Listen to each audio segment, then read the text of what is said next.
Who is the most overrated person in history? My sister. I do stuff too, Mom. I feel this in my soul. Guy Fawkes. He was a minor cog in a conspiracy that he didn't even know all that much about. He was tasked with a dead simple objective, and he failed. He gave up the names of all the co-conspirators that he knew about, but most of them operated on a much higher level than this chump.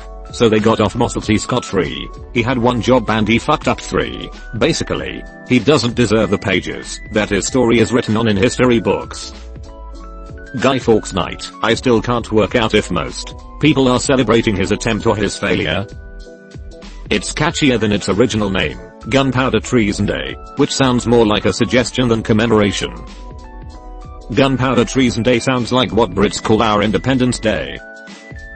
Don't be silly, we don't recognize you temporary rebellion as independence. Make America Great Britain again.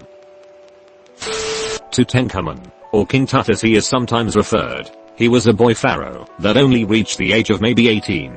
Born from incest and suffered scoliosis, a bad foot, walked with a cane, and contracted malaria, and likely died from an infection from a broken leg. Also when he came to power married his sister, and had 2 miscarriages. This poor boy had lots of power, but was sick all his life and likely his advisors made all decisions for him, and eventually succeeded him. Also had a very short reign, that ended with Egypt at war. They would lose under his successor.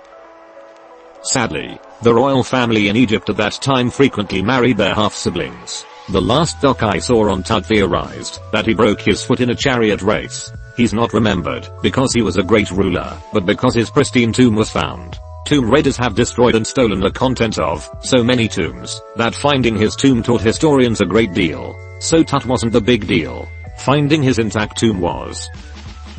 I think his tomb was also very plain when compared to the tombs of more important rulers. Cause he died so young. And so inconsequential. Jack the Ripper. More overhyped, not overrated. But he only killed 5 people. It's not like he's the original Dexter.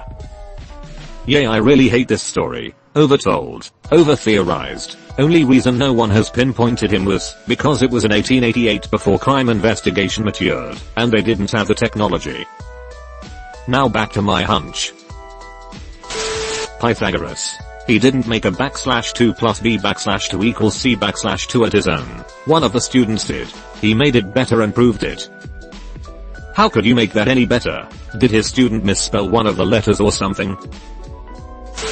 Coco Channel. I have recently found out she was apparently a Nazi agent who went under the code name Westminster. She spent most of WW2 in Paris in the Ritz sleeping with Nazi officers, and had direct contact to Himmler and Goebbels. She even insisted all Jewish directors of her brand be removed.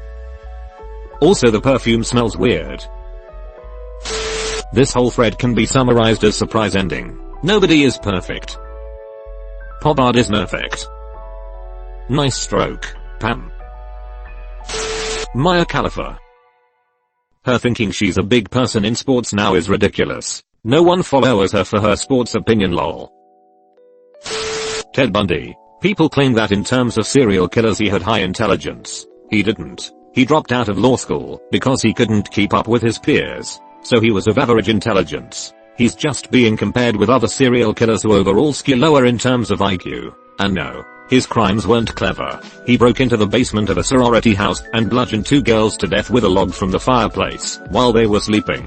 The only reason he wasn't caught sooner was because the detectives working on the case were idiots and ignored multiple credible reports from Bundy's ex-wife. Stop romanticizing the guy, outside of how nasty it is to hype up freaking serial killers. He, like all serial killers, was a gigantic turd sandwich. He wasn't smart, and his crimes weren't elegant or super planned out 4D chess murders. Don't believe the stupid dumb Netflix movie. Oh, and he admitted that after he tossed the bodies into a field because they were too badly decomposed to keep them in his house, he'd still go out there and sleep with them despite the fact that they were rotting and likely full of maggots and etc.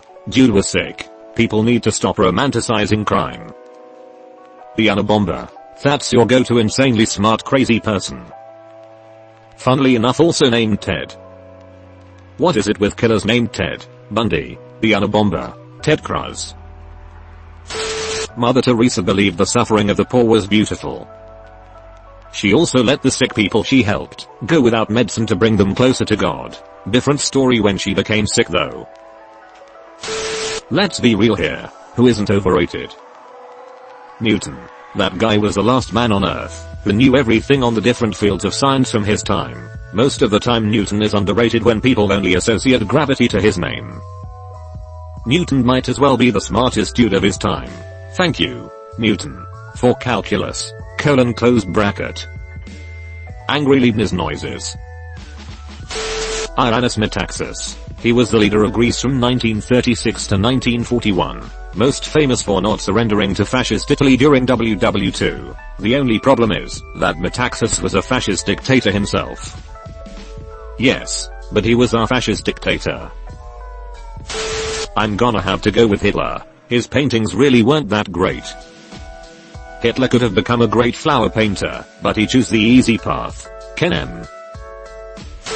Waldo. Why should anyone even care to search for him? He's done nothing. The fact that he's always hiding is probably because he's done something wrong. Plus that fucker only has one shirt. Till Waldo is just a wandering homeless man. Not the most overrated, but first guy that comes to mind is America's only Paul Revere. Don't get me wrong. Yes, he was a good guy and he played a role in our nation's fate that night. But did you know he wasn't the only man on the midnight ride? Samuel Prescott, Israel Bissell, Sybil Ludington. Just learned about Sybil on Drunk History last night actually. John Lennon. Don't hurt me. I'm a big Beatles fan. But somebody had to say it. George was the true genius. Remember, sort by controversial for the real answers. This thread was wholesome and educational, until I did this. Erwin Skradina. He is both overrated and underrated simultaneously. As for Heisenberg, I'm still uncertain. Lajos fucking Kossuth. He's a Hungarian history figure who lived 1802-1894, but most notably he declared himself as governor-president of the Kingdom of Hungary during the 1848-49 revolution. For those of you who are not really familiar with Hungarian history, the short version is, we were fucked by everyone and never had independence since the early 1300s. This time we had beef with the Habsburgs. We really wanted independence. Have Hungarian as the official language and the liberation of the serfdom. Sounds cool. Before the revolution the two most outstanding political figures were Kossuth and Count Istvan Széchenyi. He's actually a really cool dude, and I think he deserved the title the greatest Hungarian. They both wanted the same things, but Kossuth wanted everything as soon as possible, while Széchenyi understood that change takes time. So of course they didn't like each other. With some other factors, Kossuth ended up bullying Széchenyi out of politics. I love this. I don't need drunk history. I need angry ranting history. Thanks for the education and entertainment. Henry VIII. Let's be honest. All he did was strong-arm the church, so he could marry another woman, the fat greedy sod. Do people consider him a good king? A lot of people know about him because he's the most recognizable British monarch aside from the Queen due to his penchant for divorce and splitting Catholicism, again, but I never got the impression that people idolized him or anything. They say Henry VII spent his entire reign making the crown rich, only for Henry VIII to come along and spend it. GRRM used him as a basis for Robert Baratheon too. This alone makes him not overrated. Bobby B is a legend. Gods, I was strong then. Garfield. We all hate Mondays. You ain't special. Have you even seen /r/him's origin? Amelia Earhart. There were plenty of trailblazing and better women pilots, yet Amelia is a household name because she attempted something she died while trying. The part that made her famous was the question of did she die? Well, she's dead now, that's for sure. Woodrow Wilson. Wilson. Douglas MacArthur was obsessed with his legacy while being a far less capable leader than many of the other overlooked commanders in the Pacific Theater. He spent thousands of lives in battles on islands that had little strategic significance, declared the battle for the Philippines over while intense fighting raged on, and was disliked by many serving under him. Go listen to /read Maximum Hastings Retribution, the battle for Japan for a great deep dive into the Pacific War.